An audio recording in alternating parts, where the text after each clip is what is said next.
Hello students, അപ്പോൾ നമുക്കിനി next ഈ പ്രോബ്ലംസ് നോക്കാം.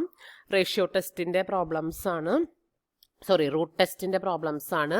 അപ്പോൾ റൂട്ട് ടെസ്റ്റിൻ്റെ പ്രോബ്ലംസിൻ്റെ പ്രത്യേകത പവറിലായിരിക്കും. നമ്മൾ ith റൂട്ടല്ലേ എടുക്കുന്നത്. അപ്പോൾ അവിടെ പവറിൽ ഇതിൻ്റെ ഈ കോഎഫിഷ്യൻസ് ith ടൈമൊക്കെ പവറിൻ്റെ ഒരു ഫോമിലുള്ള കോഎഫിഷ്യൻസ് ആയിരിക്കും. കണ്ടോ, ഇതിൽ കണ്ടോ I², 2⁻⁰ അതുപോലെ 2⁻⁰I². അപ്പോൾ ആ ഒരു പവർ ഫോമിലാണ് കോഎഫിഷ്യൻസ് അല്ലെങ്കിൽ ith ടേം വരണേങ്കിൽ നമുക്ക് മിക്കവാറും റൂട്ട് ടെസ്റ്റ് അപ്ലൈ ചെയ്യുന്നതായിരിക്കും എളുപ്പം കേട്ടോ. റേഷ്യോ ടെസ്റ്റിനേക്കാളും എളുപ്പം റൂട്ട് ടെസ്റ്റ് അപ്ലൈ ചെയ്യുന്നതായിരിക്കും. റേഷ്യോ ടെസ്റ്റ് ഒക്കെ കോംപ്ലിക്കേറ്റഡ് ആവുകയുള്ളൂ ഇതിന്.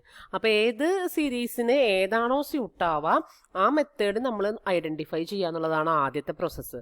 നമുക്കിപ്പോൾ ഇത് ഓരോ ഹെഡിങ്ങിൻ്റെ അണ്ടറിൽ ഓരോ പ്രോബ്ലംസ് വീതം തന്നിരിക്കുന്നതുകൊണ്ട് ഏതിന് അപ്ലൈ ചെയ്യണം എന്നുള്ളൊരു കൺഫ്യൂഷൻ ഇല്ല.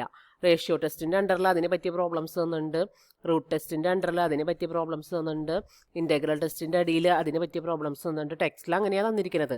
പക്ഷേ ക്വസ്റ്റ്യൻ പേപ്പറിൽ തരുമ്പോൾ ജസ്റ്റ് ചെക്ക് ദ കൺവേർജൻസ് എന്ന് മാത്രമേ ഉണ്ടാവുള്ളൂ. അപ്പോൾ ഏത് മെത്തേഡ് അപ്ലൈ ചെയ്യണം എന്നുള്ളതാണ് നമുക്ക് ഏറ്റവും ബുദ്ധിമുട്ട് വരിക കണ്ടുപിടിക്കാനായിട്ട്.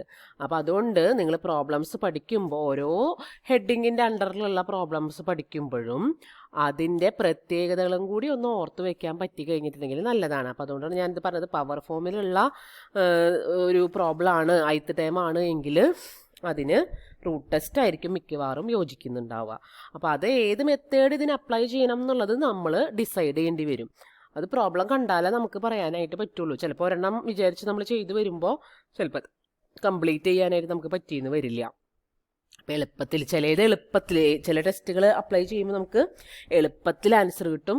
ചില ടെസ്റ്റുകൾ അപ്ലൈ ചെയ്യുമ്പോൾ കുറച്ച് സ്റ്റെപ്സ് ചെയ്താലാണ് അതിൻ്റെ ആൻസർ കിട്ടുള്ളൂ. അപ്പോൾ അത് ഐഡൻറ്റിഫൈ ചെയ്യുക എന്നുള്ളതാണ് ഏറ്റവും വലിയ കാര്യം. അപ്പോൾ ആ രീതിയിലാണ് ഈ ഭാഗം പഠിക്കേണ്ടത് കേട്ടോ. സീരീസിൻ്റെ കൺവേർജൻസും പഠിക്കേണ്ടത് ആ ഒരു ഓർമ്മയിൽ നമ്മൾ പഠിക്കണം. അപ്പോൾ ഒരു ടെസ്റ്റ് പഠിച്ചു, അതിൻ്റെ പ്രോബ്ലം പഠിച്ചു, ഒരു ടെസ്റ്റ് പഠിച്ചു, അതിൻ്റെ പ്രോബ്ലം പഠിച്ചു, അതുകൊണ്ട് കഴിഞ്ഞു എന്ന് വിചാരിക്കരുത്. അതുകൊണ്ടായില്ല. എപ്പോഴും എല്ലാ വർഷവും കുട്ടികൾക്ക് പ്രോബ്ലം വരാറ് ക്വസ്റ്റ്യൻ പേപ്പറിൽ ഈ ക്വസ്റ്റ്യൻ ചോദിക്കുമ്പോൾ ഏത് ടെസ്റ്റ് അപ്ലൈ ചെയ്യണം എന്ന് കൺഫ്യൂഷനാവും. ഈ സീരീസിന് ഏത് ടെസ്റ്റ് അപ്ലൈ ചെയ്യണം എന്നുള്ളത് കൺഫ്യൂഷനാവും. അപ്പോൾ എല്ലാ ടെസ്റ്റും നന്നായിട്ട് അറിയാവുന്ന ഒരു കുട്ടിയാണെങ്കിൽ ഏതെങ്കിലും 1-2 ടെസ്റ്റ് അപ്ലൈ ചെയ്യുമ്പോഴേക്കും ഒരു ആൻസർ കിട്ടും. അപ്പോൾ അല്ലെങ്കിൽ കാണുമ്പോൾ തന്നെ ഇന്ന ടെസ്റ്റ് അപ്ലൈ ചെയ്താൽ വേഗത്തിൽ ആൻസർ കിട്ടും എന്ന് മനസ്സിലാക്കാനായിട്ട് പറ്റും. അപ്പം അങ്ങനെ എന്തെങ്കിലും ഒരു പൊടിക്കൈകൾ ഇതിന് വേണ്ടിയിട്ട് നിങ്ങൾ കണ്ടുവയ്ക്കുക, ഐഡൻറ്റിഫൈ ചെയ്ത് വെക്കുക, ഇന്നതിന് ഇന്ന ടെസ്റ്റ് എന്നുള്ള രീതിയിൽ. ഓക്കെ, അപ്പോൾ ഇവിടെ നമുക്ക് റൂട്ട് ടെസ്റ്റ് അപ്ലൈ ചെയ്യുന്നതായിരിക്കും ഏറ്റവും എളുപ്പം. പവർ ഫോമിലാണ് അതിൻ്റെ ith ടേം വരുന്നത്. I²/2⁻⁰ എന്നാണ് അതിൻ്റെ ith ടേം.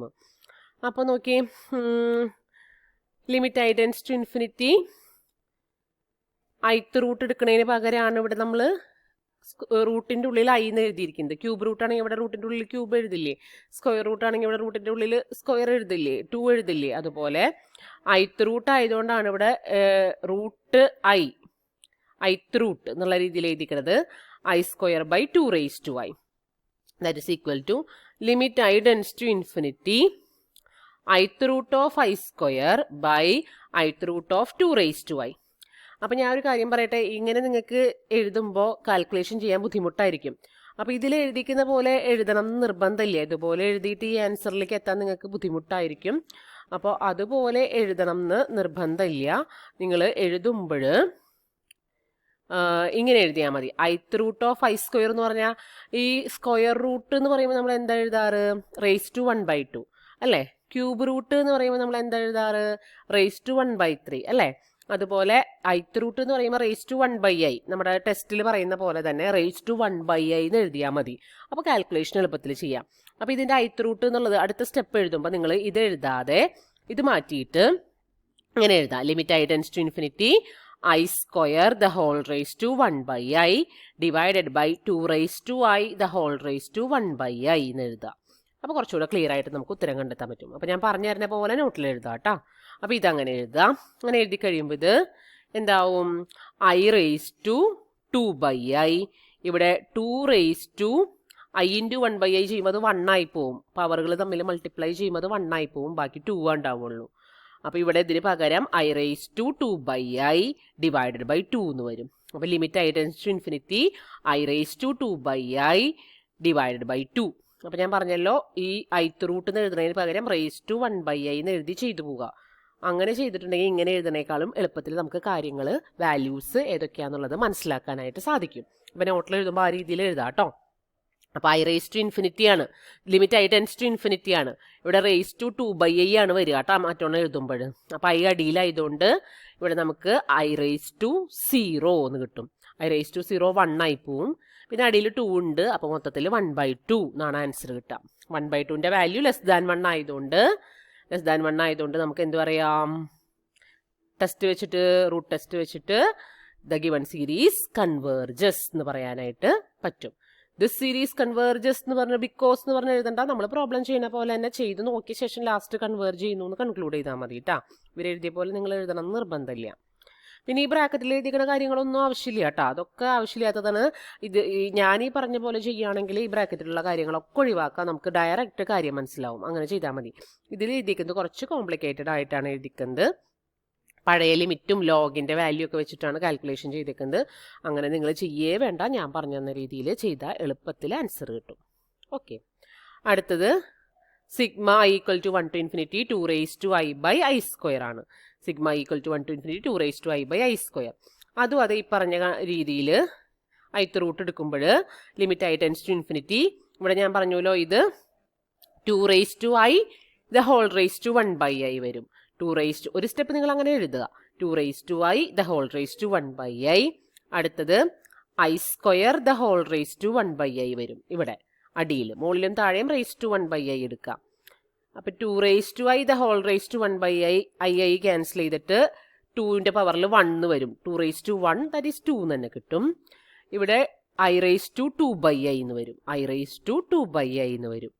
ഓക്കെ, അപ്പോൾ അത് ലിമിറ്റ് കൊടുക്കുമ്പോൾ വീണ്ടും ഇവിടെ ഐയുടെ പവറിൽ 2/i ആയതുകൊണ്ട് ഐ ഡിനോമിനേറ്ററിലും ആണ് അല്ലേ, ഐ ഡിനോമിനേറ്ററിലും ആണ്. അപ്പോൾ ഐ ടെൻസ് ടു ഇൻഫിനിറ്റി എന്നുള്ളത് കൊടുക്കുമ്പോൾ ഇവിടെ നമുക്ക് എന്ത് കിട്ടും, ഇതാണ് വാല്യൂ വരിക. അതായത് അടിയിൽ ഓക്കെ. ഇവിടെ വേറൊരു കാര്യം കൂടി ശ്രദ്ധിക്കണം കേട്ടോ. ഒരു മിനിറ്റ്, ഇവിടെയോ അതെ മുകളിലും അതെ ഒരു കാര്യം കൂടി ശ്രദ്ധിക്കണം. ഇവിടെ ഐ റേസ് ടു 2/i ആണ്. ഐ റേസ് ടു 2/i, അതിന് ഈ ലിമിറ്റ് ഉപയോഗിച്ചിട്ടാണ് കേട്ടോ 1 എന്ന് പറയാൻ പറ്റുക. കാരണം ഐ ഉണ്ട് റേസ് ടു 2/i ഉണ്ട്. അപ്പം റേസ് ടു മാത്രം നോക്കിയാൽ മാത്രം പോരാ, ഇത് ഈ ഒരു ലിമിറ്റും കൂടി ഉപയോഗിക്കേണ്ടി വരും അവിടെ. അതായത് limit I tends to infinity ith root of i equal to 1 എന്നുള്ളൊരു ബേസിക് ലിമിറ്റ് ഉണ്ട്. ഇവിടെയും ഐ ഉണ്ട്, പവറിലും ഐ ഉണ്ട്. ഞാൻ ആ പവറിൽ മാത്രമേ ഐ കൺസിഡർ ചെയ്തുള്ളൂ. താഴെയുള്ള ഐ പറയാനായിട്ട് നേരത്തെ വിട്ടുപോയിട്ടുണ്ടായിരുന്നു. ആ ഐയും ഇൻഫിനിറ്റി ആവും, അതുപോലെ തന്നെ പവറിലുള്ള ഐയും ഇൻഫിനിറ്റി ആവും. അങ്ങനെ ഇൻഫിനിറ്റി റേസ് ടു 0 എന്ന് വരും. Anything raise to 0 is 1. ആ ഒരു രീതിയിലാണ് ഇതിൻ്റെ വാല്യൂ 1 ആവണത് കേട്ടോ. ഇവിടെ ആയാലും ശരി, ഇവിടെ ആയാലും ശരി. അപ്പോൾ ഇവിടെ ബേസിക്കലി ഈ ലിമിറ്റ് ഓർത്തിരുന്നാൽ മതി. ഈ ലിമിറ്റ് അത് തന്നെയാണ് ഉദ്ദേശിക്കുന്നത്. Limit I tends to infinity ith root of i equal to 1 ആണ് എന്ന് വെച്ചിട്ടുണ്ടെങ്കിൽ ഐ എന്നുള്ളത് ഇൻഫിനിറ്റി കൊടുക്കുമ്പോൾ ഇതെന്ന് പറഞ്ഞാൽ ഐ റേസ് ടു 1/i അല്ലേ. ഐക്ക് ഇൻഫിനിറ്റി കൊടുക്കുമ്പോൾ ഇത് ഇൻഫിനിറ്റി റേസ് ടു 1/infinity, അതായത് ഇൻഫിനിറ്റി റേസ് ടു 0 എന്ന് വെച്ചാൽ അത് 1 ആണ്. അപ്പോൾ ആ ഒരു കൺസെപ്റ്റ് യൂസ് ചെയ്തിട്ടാണ് ഇതിൻ്റെ ന്യൂമറേറ്ററും അതുപോലെ ഇവിടെ ഡിനോമിനേറ്ററും 1 ആവണത് കേട്ടോ. അല്ലെങ്കിൽ പെട്ടെന്ന് നമുക്കത് ഇൻഫിനിറ്റി ആണെന്ന് തോന്നും. ഇവിടെ വാല്യൂം ഇൻഫിനിറ്റി ആണ്, പവറിലും ഇൻഫിനിറ്റി വരുന്നുണ്ട്. പവറിൽ 1/infinity വരുന്നുണ്ട്.